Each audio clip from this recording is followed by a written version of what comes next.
প্রথমে কিছুটা পালং শাক ভালো করে গরম জলে ধুয়ে তার সাথে 5-6টা লঙ্কা মিশিয়ে মিক্সিতে একটা পেস্ট করে নেব।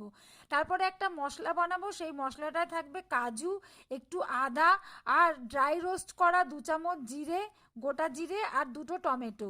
এই ভালো করে মিক্সিতে পেস্ট করে মশলাটা বানিয়ে নেব।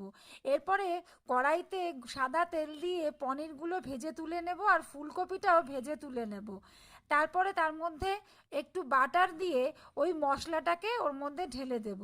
মশলাটা ভালো করে ফুটে উঠবে, তার মধ্যে দেব স্বাদ মতো লবণ, চিনি দিয়ে ভালো করে একটু কষিয়ে নিয়ে তারপরে পালং শাকের ওই পেস্টটা ওর মধ্যে দিয়ে দেব।